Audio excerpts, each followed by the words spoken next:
a lot of concerns there, Alistair. And I think, I mean, the first one, and you alluded to this in your introduction, is, we don't have many warplanes. I mean, since the Tories came to power in 2010, our jet fighter fleet has been halved from in excess of 200 to just over 100.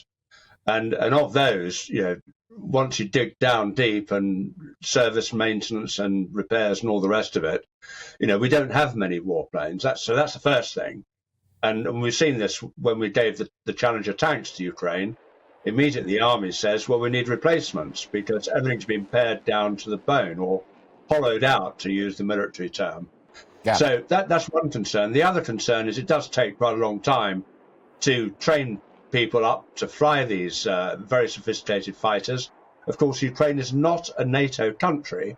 So Ukrainian pilots, though they've distinguished themselves in the conflict, are not trained to fly Typhoons or F-35s, which is what we've got. And furthermore, all our warplanes are used to being integrated into NATO systems, air defense systems, satellite systems. They don't operate in splendid isolation. They're part of an air package.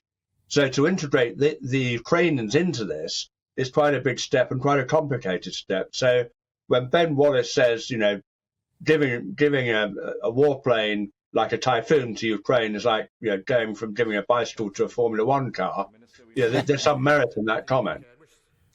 The other thing that struck me, and as you well know,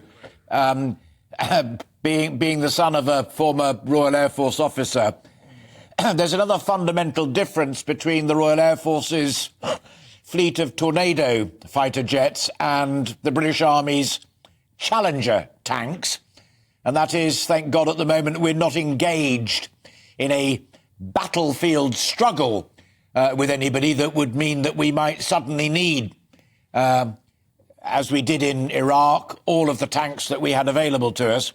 But day in, day out, those Royal Air Force fighter jets are on active duty over the North Sea, going out, checking on Russian bombers, surveillance aircraft. They are very busy bunnies. They are, and they're overstretched, Alistair. As I said, we have relatively small numbers of available fighter aircraft that are serviceable.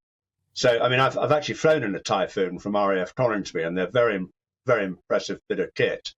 And what they're doing, as you said, is intercepting potentially hostile aircraft coming into UK airspace, making sure that all our underwater communication systems are not being attacked by Russian submarines. We've got a lot of operations going on there.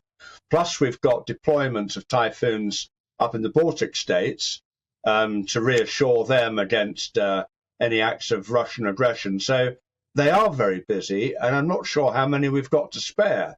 If we really, and Rishi Sunak immediately asked, for an inventory after Zelensky had met him, and I think I find, it's a fairly miserable picture, which is why, again, you said in your introduction, both the head of the armed forces and the head of the army have publicly said, we need more money for more kit, and we're a long way from being battle ready to take on a major adversary like the Russians.